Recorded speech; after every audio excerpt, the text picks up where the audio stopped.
Hey guys, what's going on? This is Colin putting out an EDH deck tech to go along with the one that Brian released yesterday. And I'm going to be talking about my Rakdos Lord of Riots deck. This is actually the first commander deck I ever made way back when, although originally it was a demon tribal deck and it's more turned into sort of a giant creature explosion. We'll talk about that. So Rakdos Lord of Riots, 6/6 flying trample for 4 mana. Amazing.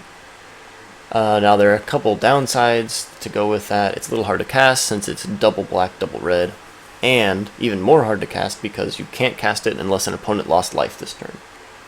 So you gotta have a way to get in some damage in order to get him out.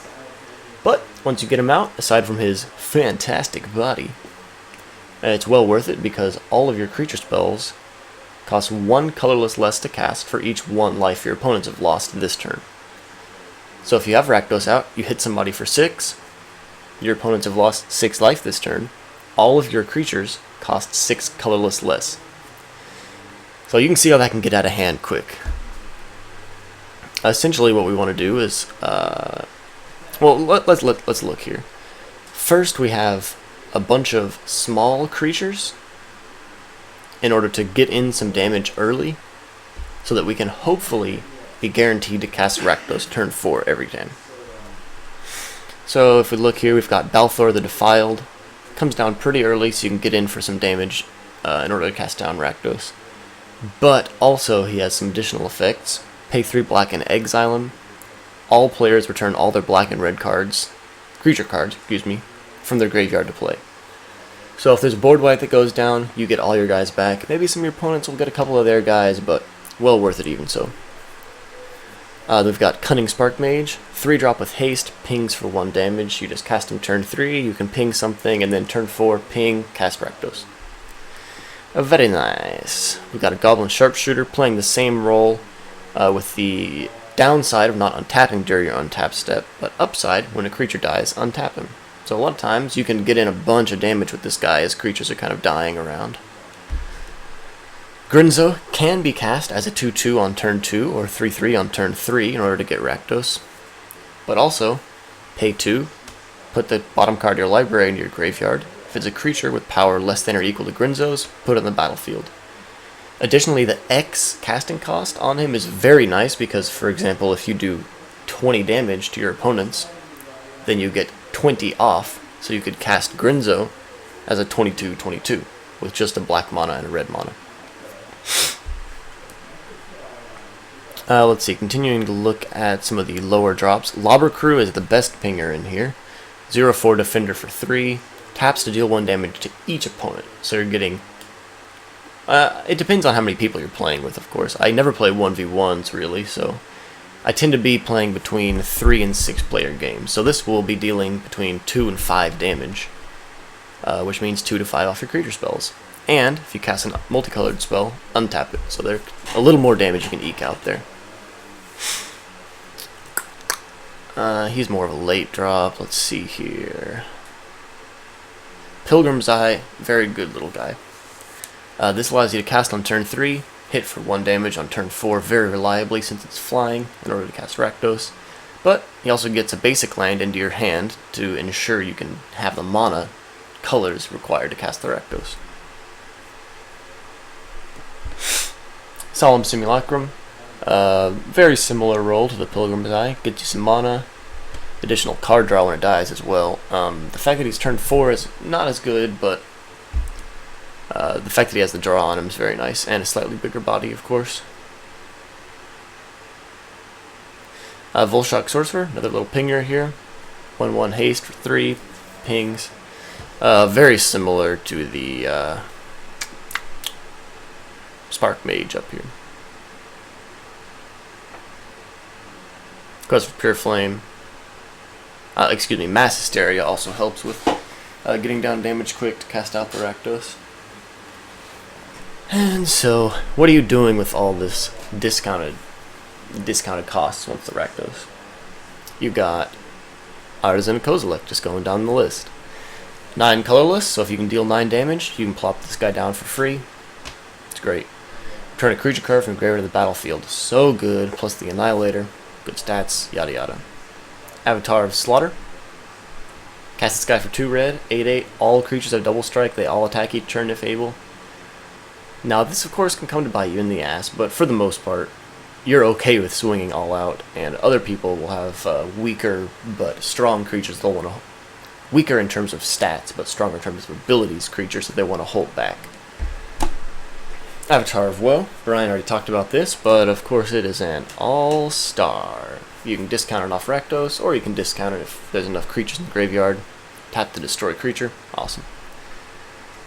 Balthor. Talked about him. Then I got a Blightsteel Colossus. I mean, if you can get 6 off this guy, 12 off this guy, even just getting 2 or 3 is still amazing.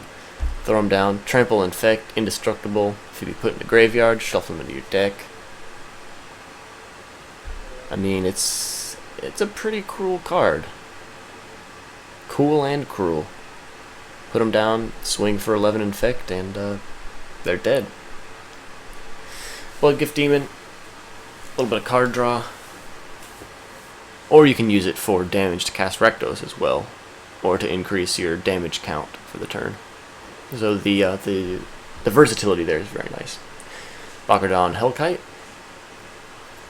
Flash is pretty awesome, and flying. 5/5 for 8, but of course you're trying to get that down to double red. When he comes in, he deals 5 damage, split as you choose. So you can kill some creatures, or you can hit some players to get more discount off your next creatures. Conduit of Ruin, a new card as of the creation of this video, just came out in BFZ, and this thing is awesome. When you cast it, search for a colorless creature card with converted mana cost 7 or greater, and we have quite a few of those, and put that card on top of your library. And first creature you cast each turn costs 2 less to cast, so the more discounts the merrier. Talked about the Spark Mage, Darksteel Colossus, just a slightly worse Blightsteel, still an amazing card. Deathbringer Regent. When it enters the battlefield, if you cast from your hand, and there are 5 more other creatures in the battlefield, destroy all other creatures. So this guy's a great little board wipe, but leaves himself if you're in a bad situation. And we actually have a lot of ways to prevent our creatures from being destroyed, which I'll talk about a little later. Ebonblade Reaper.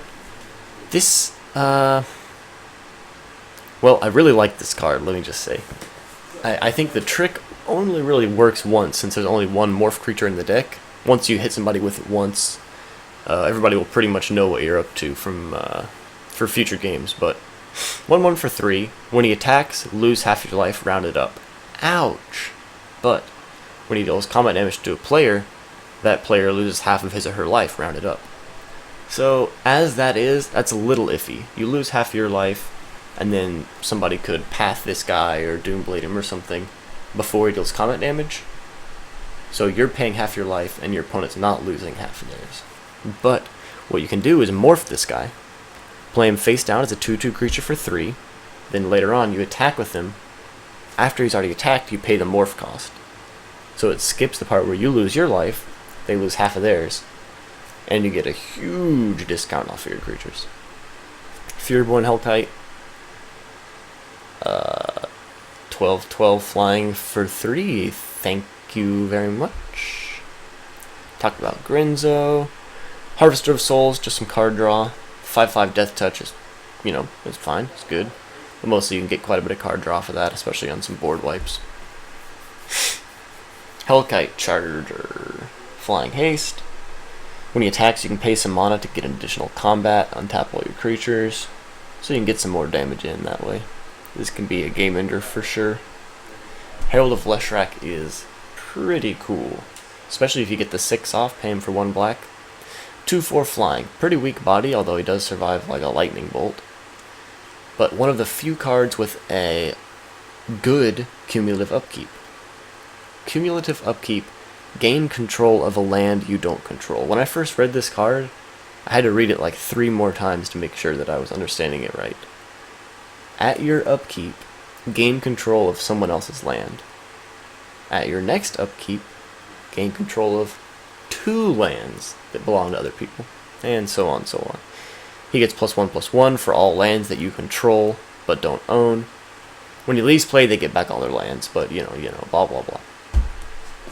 This thing's awesome. Little mana deprivation, super cool. Inferno Titan is phenomenal.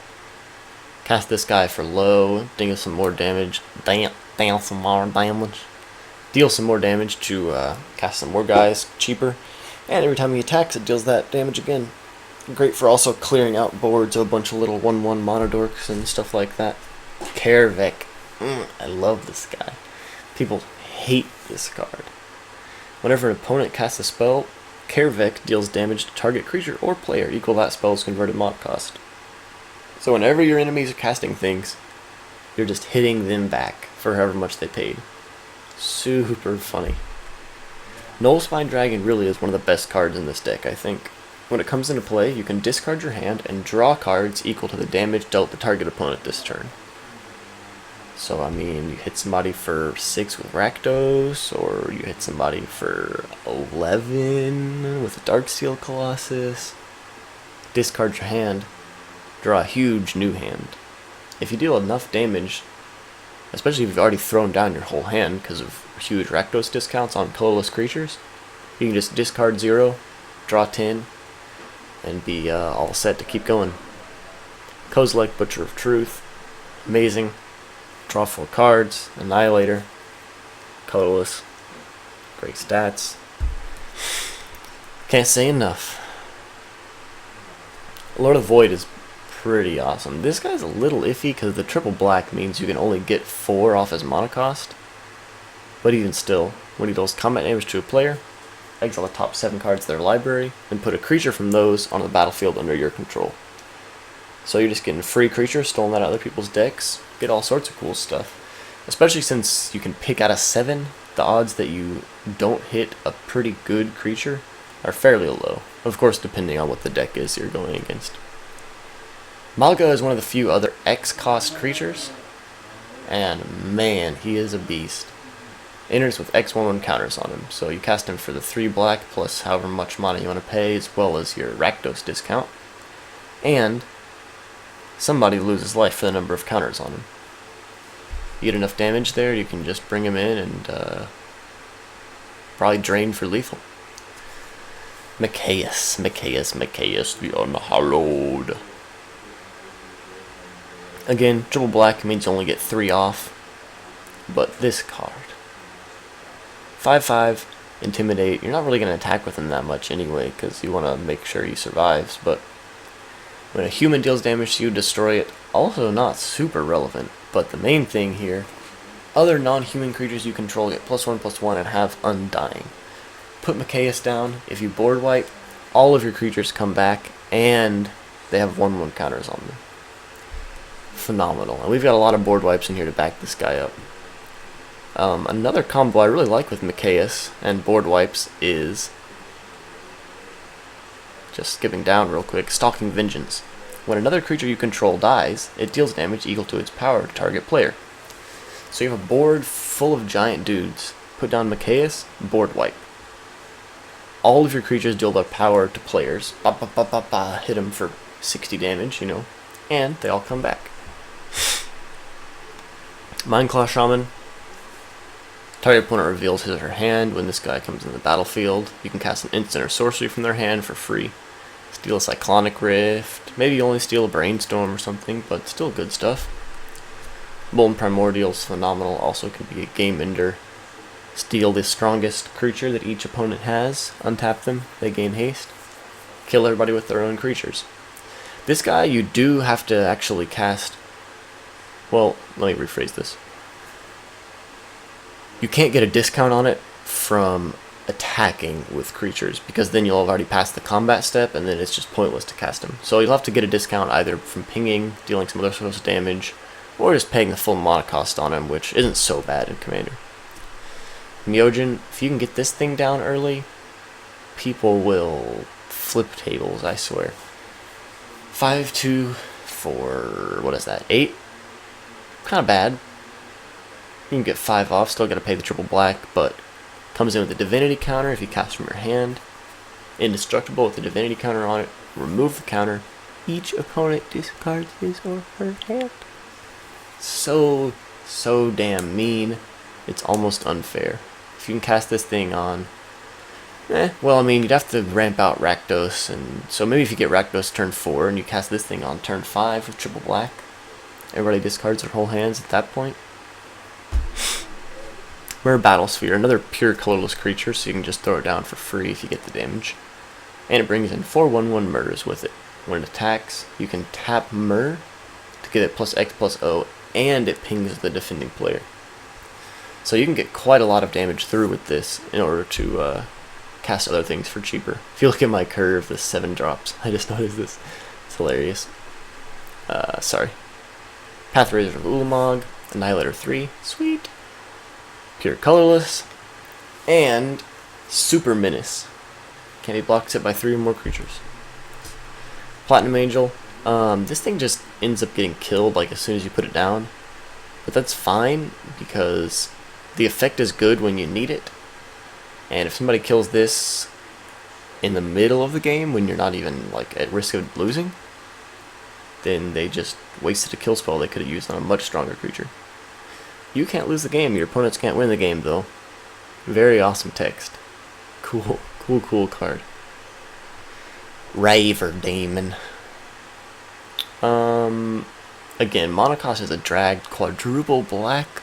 Ooh, but casting from your hand, destroy all non-artifact, non-black creatures. This means you keep your full colorless artifacts and keep all your black guys. You will, of course, lose your colorless Eldrazi, but that's really fine because you're destroying all of everyone else's creatures. Unless you're going against like a bunch of black decks. Runescar Demon, big body, flying, and he tutors when he comes in, so, I mean, free tutor on a big creature, it's awesome. Doom Engine, can't be chump blocked. When he dies, still deal 6 damage to Rakdos, also free, and the 6 mana cost is great again, of course, so you just hit with Rakdos, cast him. Sepulchral Sepulchral? I don't actually remember which way is the correct pronunciation on that, but I do know Primordial. When he enters the battlefield, for each opponent, you may put up to 1 target creature card from that player's graveyard on the battlefield under your control. Come on. Very similar to the, well, wherever that guy is, the red Primordial. But getting creatures from the graveyard, this thing is great if you board wipe, or just if you've killed some of their strong stuff with your kill spells. Speaking of kill spells, Shriek Maw, awesome kill spell, but also a creature. And you can just cast it for 1 mana if you've got the Rakdos discount. Soul of New Phyrexia, 6 mana full colorless, again is great. You can give permanents indestructible, so this is a great way to get around board wipes. And you can still use his ability once when he's in the graveyard. Fantastic. Stalking Vengeance, we talked about. Oh, excuse me. Steel Hellkite, 6 colorless. 5/5 flying, he's got bad artifact fire breathing. But pay X, destroy each non-land permanent with converted mana cost X, whose controller was dealt damage by Steel Hellkite this turn. So you hit somebody with it, say they've got a hexproof Uril Mist Stalker, pay the mana cost of it, destroy it. Because it's each, doesn't target anything, so very, very nice card. Plus you can destroy a lot of things with it. You can pay 0 to destroy all of somebody's tokens. A lot of different uses here. Thopter Assembly, 6 colorless. At your upkeep, if you don't have any other Thopters, you return this to your hand and put out 5/1/1 flying Thopters. So basically, cast this guy, next turn he comes back, but you get 5/1/1s, and then you cast this guy again. Sabo Tavak, one of the original Phyrexians. First strike, protection from legends, which is actually fairly relevant in Commander. That does mean legendary creature, protection from legendary creatures. It's just a sort of errata thing. Destroy target legend ability, very nice. Keep killing people's commanders. Tyrant's Familiar, Flying Haste. When you have Rakdos out along with him, he's a 7/7 and he deals 7 damage to a creature when he attacks. It's awesome. Got the new Ulamog in here. I was considering not putting him in, but if you think about, like, people run Terastodon Terrastodon's a 9-drop. This thing's 1 more mana. You can pick any 2 permanents. It's 1 less, but you don't have to be non-creature. And he's got the, huge mill attack, so that's pretty nice. Plus he's, just awesome. Crusher, Annihilator, 8/8, all colorless. Warm Coil, 6 colorless. Great card. Heal you a bunch when he dies, leave some guys behind. And Death Touch, for killing even bigger things. Lands, we got Dual Land. This thing sucks because it makes colorless, and you really want to have double black, double red turn 4, but ability to get rid of hexproof is super useful. Any color, great. Dual land, fetch land. This thing is lame because it comes in tapped and only makes red, but you can give things haste, which can be very, very useful. Sneaking in some damage. Lava Claw reaches. I don't usually animate this thing, so it's pretty much just a dual land, but the ability is there in case you do need it. 7 Mountains, what do you know? Opal Palace can make colors when we need them, and also brings in Rakdos just a little bit stronger. Sort of on the fence about this one, could probably find something better for this slot, but hopefully Rakdos isn't getting killed too many times, and he's not a super Voltron commander that we're casting a bunch, so the ability isn't super relevant. Piranha Marsh. What would normally be a terrible land, it's actually very useful here, because if we have no way to get out Rakdos, we can just put this down turn 5 and cast them with our 4 other lands. Whatever these things are called, the bounce dual lands. Dual land, no max hand size is good. We got a couple things that give us huge card draw. Dual land, Rogue's Passage. Target creature can't be blocked. Yeah, I'll put that on a Blightsteel Colossus. Got Swamps. Tainted Peak, Temple of Malice. These are just dual lands, although this one does Scry, which is nice. Terramorphic Expanse, just Evolving Wilds number 2. Dual land, dual land. Mass Hysteria we talked about. Quest for Pure Flame. 1-drop enchantment, so you can put that down early, put it down late. When a source you control, so if a creature hits or we cast a spell that does damage, yada yada, abilities, all that. Deal damage to an opponent. Oy, excuse me. You can put a quest counter on this card. Remove 4 quest counters and sacrifice it. Basically just doubles all the damage that any of your stuff does for 1 turn. This thing is amazing. Usually you just use this to kind of go in for lethal by doubling up the damage on all your guys, but you can also use it to get a huge discount.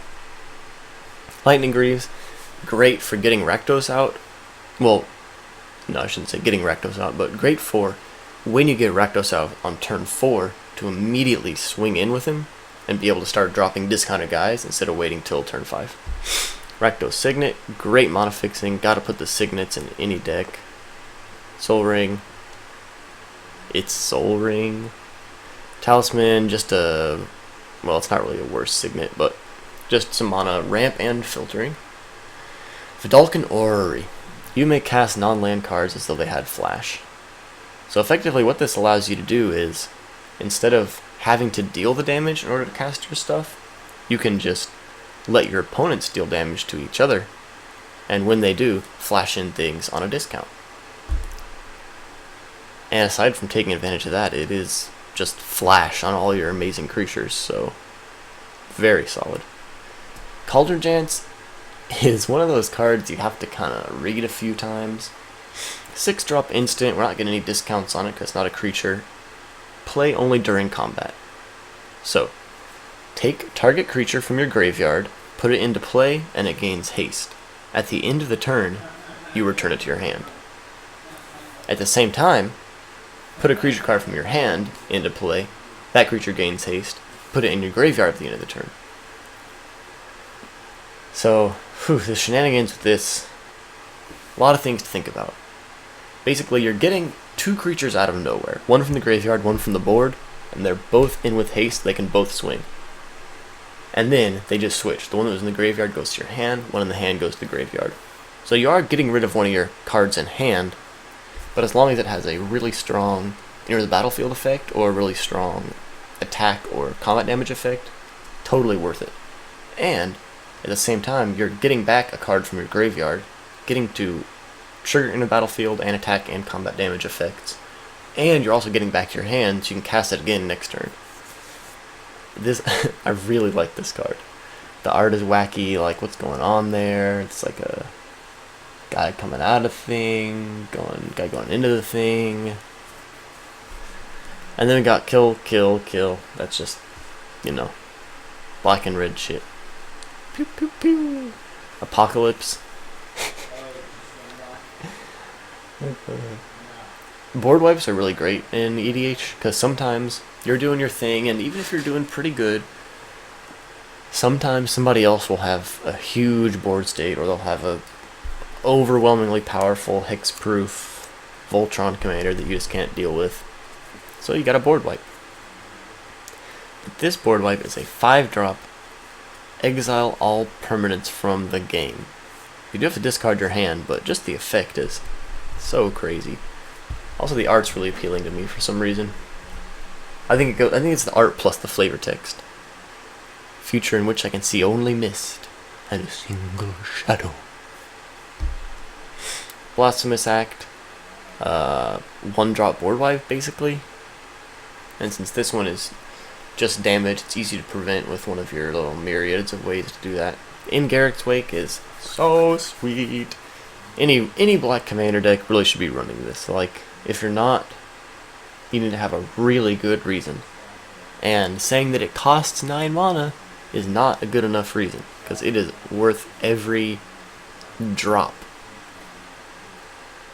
I was gonna say penny, but I think drop is a good measurement for mana, right? Destroy all creatures you don't control and all planeswalkers you don't control. So, one-sided board wipe. And then we got Yokel House. Board wipe for artifacts, creatures, and lands. People don't like having their lands destroyed, but cool card, cool card. So yeah, hopefully you guys enjoyed this. The deck can definitely sort of just trip over its own dick and kind of fall flat on its face. Sometimes. Especially if people are really keen on stopping you from dealing any combat damage.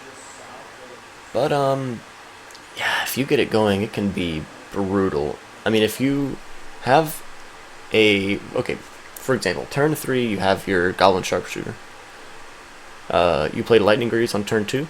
So turn 4, you cast Rakdos, equip your Lightning Greaves. Well, sorry, you have to ping for 1 first, but then pay the 4, equip the Lightning Greaves, swing with Rakdos. You got 7 mana, colorless mana off all your creature spells. On turn 5? No, sorry, turn 4? So, if you got some colorless guys in your hand, you just start throwing them down. Throwing out a Platinum Angel, that's 7 mana. Scuttling Doom Engine, that's 6 mana. Soul. Hellkite. Myr Battlesphere, I mean, it gets very crazy very fast. So, hope you guys enjoyed. If you have any questions, comments, concerns, complaints, suggestions, let me know in the comments. We should be back pretty soon here with our regularly scheduled Deck Tech versus matches, so stay tuned for that.